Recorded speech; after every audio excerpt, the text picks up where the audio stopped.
আমি ওর সুস্থতা কামনা করি এবং আপনারা সবাই জানেন যে হাসান কিন্তু হাসান ওই যে এই টাকার মতো নদীর টাকার মধ্যে হাসান কিন্তু একটা ইতিহাস জন্য লড়াকু একজন মানুষ বহু বছর যাবত এই বিএনপির জন্য জেল খাটা থেকে ধরে মামলা মোকদ্দমা হামলার শিকার হয়েছে।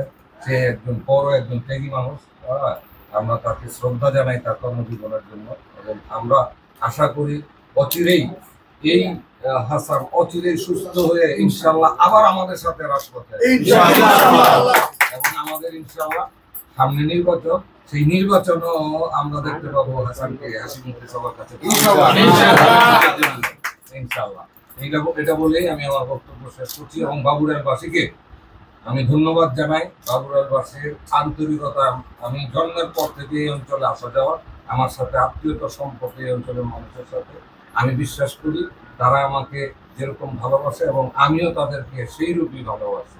এই ভালোবাসার কোনো বিনিময় নাই, এটা আন্তরিক, এটা আত্মা থেকে আসা সম্পর্ক। আল্লাহ হাফেজ, থ্যাংক ইউ। মহানগরীর সামনে উপস্থিত আছেন যুবদলের আহ্বায়ক আরো অনেক নেতৃবৃন্দ এখানে আছেন। আমাদের মুরব্বী, আমাদের দিক নির্দেশনা দেন আমাদের এই অঞ্চলের নেতা মজনু ভাই।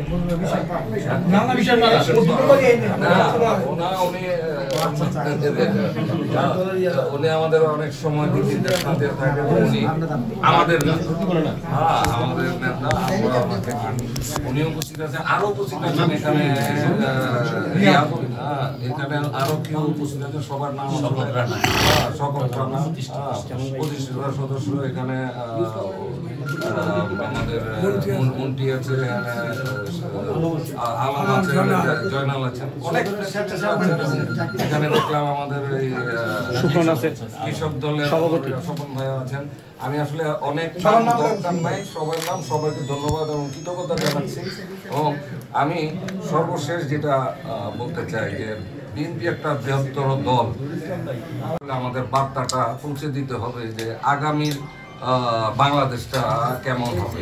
ভারপ্রাপ্ত চেয়ারম্যান 31 দফার আলোকে আগামীর বাংলাদেশের স্বপ্ন দেখেন এবং এই স্বপ্নটা বাস্তবায়ন করতে হবে।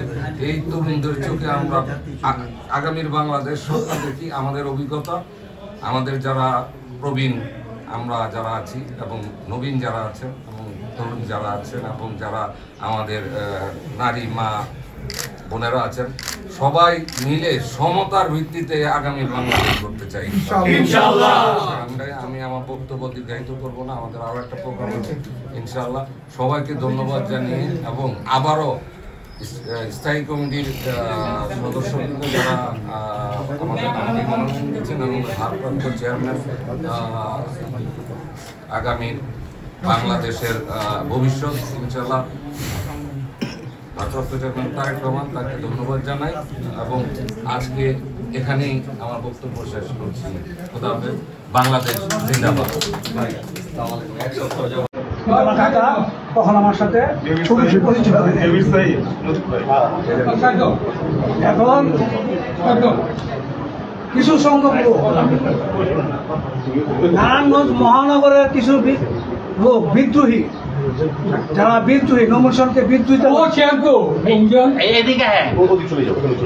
যারা বিদ্রোহী করেছেন, বিরোধিতা করেছেন, তারা এখনো পর্যন্ত ষড়যন্ত্রে লিপ্ত। আমি জানি কর্মীরাই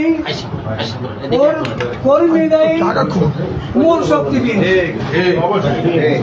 আপনারা কর্মীরা যদি সবাই ঠিক থাকেন, যুবদল, ছাত্রদল, শ্রমিক, ইনশাআল্লাহ আমরা তার নিকটতম প্রতিদ্বন্দ্বী থেকে 1 লক্ষ বেশি ভোটের ব্যবধানে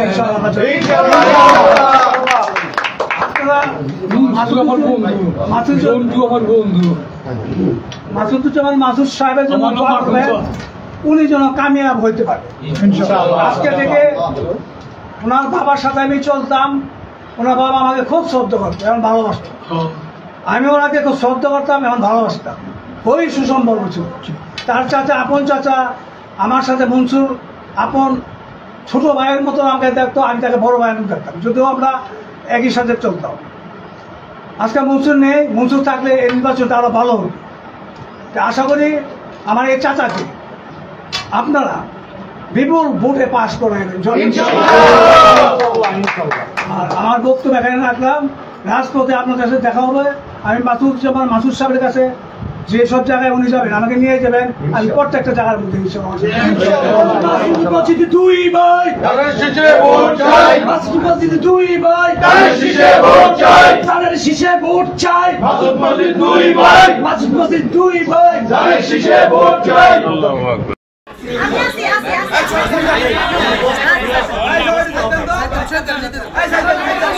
আমরা সবাই ঐক্যবদ্ধ।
Hey,